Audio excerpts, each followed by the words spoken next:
تبلیغی جماعت پر اعتراضات اور جوابات۔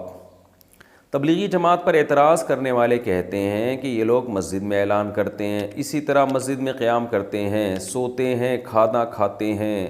اسباب کی بالکل نفی کرتے ہیں، گھر بار کی پرواہ نہیں کرتے،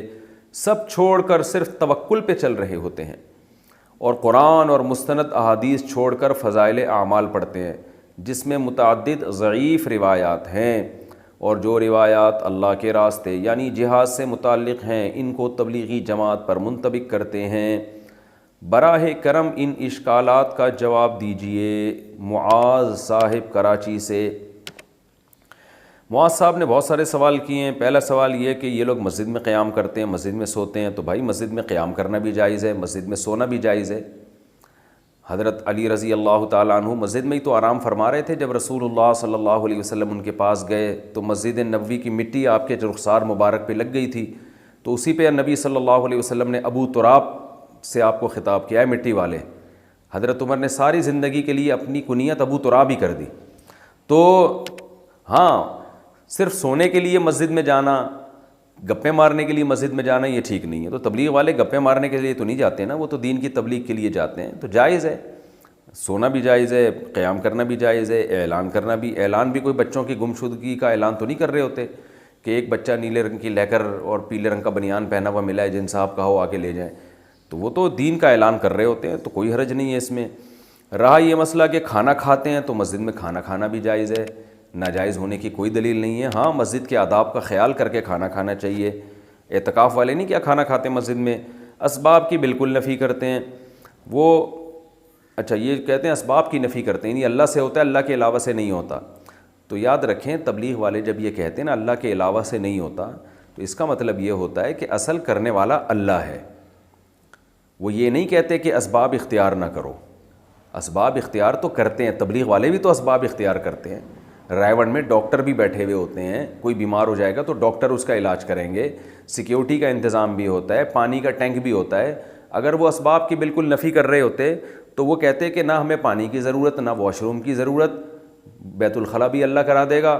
اور جناب وضو بھی اللہ کرا دے گا، پانی کی ضرورت نہیں ہے۔ اور باہر جو ہوٹل بنے ہوتے ہیں کھانے کے، ان کو بھی اڑا دیتے کہ چلو یہاں سے جاؤ، یہ سارے لوگ اللہ سے مانگیں گے، آسمان سے دسترخوان اترے گا۔ تو ہر چیز کا ایک مطلب ہوتا ہے۔ تبلیغ والے جب یہ کہتے ہیں کہ اللہ سے ہوتا ہے، اللہ کے علاوہ سے نہیں ہوتا، اس کا مطلب یہ ہے کہ اللہ کے علاوہ سے جو ہوتا ہوا نظر آ رہا ہے، اس میں بھی کرنے والی ذات اللہ کی ہے، تو اس لیے اصل نظر اللہ پہ رکھو، اسباب اختیار کرو، مگر دل میں یہ عقیدہ رکھو کہ ان اسباب میں جان اللہ ڈالے گا، اللہ نہیں چاہے گا تو پوری دنیا کے بھی اسباب اختیار کر لیں کچھ نہیں ہوگا۔ تو یہ اصل کانسیپٹ ہے تبلیغ جماعت والوں کا، اور یہ بالکل شریعت کے عین تقاضوں کے مطابق ہے۔ ہاں، کوئی عامی آدمی جس کو علم نہ ہو، وہ اسباب کی بالکل یہ نفی کر دے اور وہ کہے کہ دکان چلانی نہیں ہے، بس اللہ رزق دے گا، تو پھر تبلیغ کے اکابر اس سے بری و ذمہ ہیں، وہ اس کا اپنا مسئلہ ہوگا، اپنا ذاتی وہ ہوگا۔ وہ تبلیغ والے جو علماء ہیں وہ ایسی باتیں نہیں کرتے، یا ان کا یہ کانسیپٹ نہیں ہے۔ تو اسباب سے ہونے کا مطلب کیا ہے کہ یعنی اسباب سے نہ ہونے کا مطلب یہی ہے کہ جیسے وہ ایک مثال بھی دیتے ہیں نا کہ آگ کا کام ہے جلانا،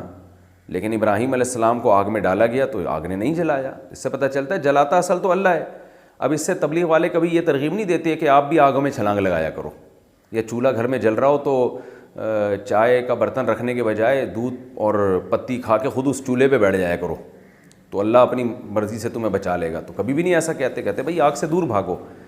تو اس کو سمجھنا چاہیے کہ وہ کیا، وہ ذہن بناتے ہیں کہ اللہ پہ اعتماد کرو، اللہ پہ توکل کرو، اسباب اختیار کرو، مگر نظر کس پہ رکھو، اللہ پہ، یہ مقصد ہوتا ہے اس کا۔ اور یہ جو آپ نے بات کی ہے کہ جی وہ یہ کہتے ہیں گھر بار کی پرواہ نہیں کرتے،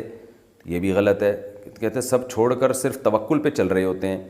کچھ لوگ ایسا کرتے ہیں، بالکل کرتے ہیں، میں نے بھی دیکھا ہے، بیوی بچوں کی تربیت کی بھی فکر نہیں ہوتی، ان کے بزنس کی بھی، کاروبار کی بھی، کھلانے کی بھی فکر نہیں ہوتی، چلے کے لیے نکل گئے، 4 مہینے کے لیے نکل گئے، پیچھے بیوی بچے دھکے کھاتے پھر رہے ہیں، کھانے کو نہیں ہے۔ یقیناً کچھ لوگ ایسا کرتے ہیں، مگر یہ کچھ لوگ تبلیغ کے اکابر کی اجازت سے نہیں کر رہے ہوتے۔ میرا خود تجربہ ہے، کراچی اجتماع میں ایک شخص آیا، یونیورسٹی میں پڑھ رہا تھا، بزرگوں کے پاس گیا کہ میں وقت لگانا چاہتا ہوں، 4 مہینے کے لیے جانا چاہتا ہوں، میں خود اس کا گواہ ہوں۔ ان کو مشورہ دیا تبلیغ کے اکابر نے کہ پہلے آپ اپنی تعلیم یا امتحان مکمل کر لیں، کیونکہ یہ آپ کا ورنہ ادھورا رہ جائے گا، اسے جیسے ہی کمپلیٹ کریں پھر آپ 4 مہینے کے لیے نکل جائیں۔ بعض دفعہ تو رائیونڈ سے واپس کیا جاتا ہے، پھر یہ بھی پوچھا جاتا ہے کہ وہ اگر بتائے نا کہ میرے گھر میں کوئی کھانے کا ذریعہ نہیں ہے، آمدن کا ذریعہ نہیں، بس میں اللہ توکل نکل رہا ہوں، تبلیغی اکابر کبھی بھی اس کو نہیں جانے دیتے۔ تو اگر کوئی جا رہا ہے تو وہ خود سے کر رہا ہے یہ کام، آپ اس کو تبلیغ کے کھاتے میں نہیں ڈال سکتے۔ اچھا بھائی، اور یہ جو کہہ رہے ہیں کہ قرآن اور مستند احادیث کو چھوڑ کر فضائل اعمال پڑھتے ہیں جس میں متعدد ضعیف روایات ہیں، یہ بات بھی غلط ہے۔ فضائل اعمال میں زیادہ تر احادیث صحیح ہیں، ضعیف حدیثیں کم ہیں، اور جو ضعیف حدیثیں ہیں بھی تو وہ مسائل کے بارے میں نہیں ہیں، وہ فضائل کے بارے میں ہیں۔ بہت بڑے بڑے علماء محدثین گزرے ہیں جن کا یہ کانسیپٹ تھا کہ ایک عمل کی فضیلت اگر صحیح حدیث سے ثابت ہو تو اس کی فضیلت کو 4 چاند لگانے کے لیے ضعیف حدیث پیش کی جا سکتی ہے۔ یہ تو بہت زیادہ ہے، تبھی حدیث کی کتابوں میں صحیح حدیث کے ساتھ ضعیف حدیثیں بھی بھری ہوئی ہیں۔ تو وجہ اس کی یہی ہے کہ بھئی اس سے کوئی شرعی مسئلہ ثابت نہیں ہو رہا، فضائل اعمال مسائل کی کتاب تو ہے نہیں، تو یہ ان کا کانسیپٹ تھا کہ بھئی ایک چیز جیسے نماز کی فضیلت پر صحیح حدیثیں بہت ہیں، وہ صحیح حدیثیں بھی فضائل اعمال میں ہوں گی، کچھ ضعیف حدیثیں بھی ہوں گی، لیکن وہ ضعیف حدیثیں اسی صحیح حدیث کی تائید کر رہی ہوتی ہیں۔ تو اس لیے یہ ایک نعرہ پوری دنیا میں خام خواہ میں پھیلا دیا گیا ہے کہ فضائل اعمال میں من گھڑت قصے ہیں، فضائل اعمال میں ضعیف روایتیں ہیں۔ ایسا نہیں ہے، ضعیف روایتیں بھی ہیں لیکن بہت ساری صحیح روایتیں بھی ہیں، اور ان سے جو مضمون ثابت ہو رہا ہے وہ شریعت کے مطابق ہے۔ ہاں کچھ جگہیں ایسی ہیں جہاں مسائل ہیں اور اس میں ضعیف حدیث ہے، تو وہ غلط بات ہے، وہ پھر آپ علماء سے پوچھیں گے تو علماء آپ کو بتا دیں گے۔ تو ایسے تو دنیا میں کوئی بھی کتاب ایسی نہیں ہے جو نقص سے پاک ہو، صرف اللہ کی کتاب قرآن ہے جس میں کوئی عیب نہیں ہے، وہ ہر قسم کے نقص سے پاک ہے۔ باقی تو دنیا میں ہر کتاب میں کچھ نہ کچھ سقم پایا جاتا ہے، کوئی بھی کتاب لیں گے کچھ نہ کچھ سقم ہوگا اس کے اندر، تو اس لیے اس کو بیان کرنے میں کوئی حرج نہیں ہے۔ اب تک تبلیغی جماعت فضائل اعمال ہی پہ چل رہی ہے، تو ہم نے نہیں دیکھا تبلیغ والوں کے عقیدے خراب ہوئے ہوں، بلکہ تبلیغ والے جتنے توحید پرست ہوتے ہیں اتنے تو ہمیں دوسروں میں توحید نظر نہیں آتی۔ کبھی نہ قبروں پہ جاتے ہوئے دیکھیں گے آپ، نہ کبھی کسی قبر سے مانگتے ہوئے دیکھیں گے، اللہ پہ اعتماد اور توکل کرتے ہیں، تو یہ تو سارا فضائل اعمال کا نتیجہ ہے۔ ایک اور اعتراض فضائل اعمال پہ یہ کیا جاتا ہے کہ اس میں من گھڑت قصے ہیں، یہ بات بھی غلط ہے۔ من گھڑت کی ڈیفینیشن کیا ہے؟ من گھڑت کا مطلب یہ ہے کہ شیخ الحدیث مولانا زکریا رحمۃ اللہ علیہ اپنی طرف سے کوئی قصہ سنا دیں جو انہوں نے نہ خود اپنی آنکھوں سے دیکھا ہو اور نہ اس کی ان کے پاس کوئی سند ہو، اس کو من گھڑت کہتے ہیں۔ آپ نے کوئی قصہ سنایا، لوگ پوچھیں گے بھائی یہ قصہ من گھڑت ہے، آپ کہیں گے کیوں؟ وہ کہتا ہے آپ نے دیکھا اپنی آنکھوں سے؟ آپ کہیں نہیں نہ میں نے تو دیکھا بھی نہیں۔ پھر کسی مستند آدمی سے سنا؟ نہیں جی، پھر ہم کہہ سکتے ہیں بھائی یہ من گھڑت ہے۔ لیکن آپ نے ایک واقعہ سنایا، اگلا کہہ رہا ہے من گھڑت ہے، آپ دلیل دے رہے ہو بھائی میں نے خود اپنی آنکھوں سے دیکھا ہے، تو اب من گھڑت کہاں سے ہو گیا؟ یا کسی قابل اعتماد آدمی کا حوالہ دیا کہ اس نے یہ واقعہ بیان کیا ہے، تو اب من گھڑت نہیں رہا۔ تو فضائل اعمال میں جتنے بھی کرامت کے واقعات ہیں،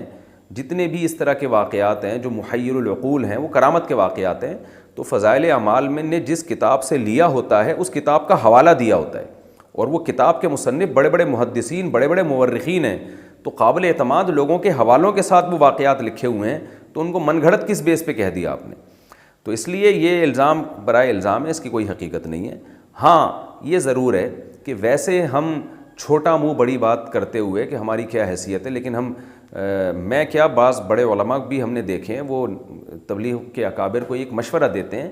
کہ بھائی اب چونکہ کام پوری دنیا میں بہت زیادہ پھیل گیا ہے، بہت زیادہ پھیل گیا ہے، تو بین الاقوامی سطح پہ کام ہو رہا ہے، تو ایسی کتاب آنی چاہیے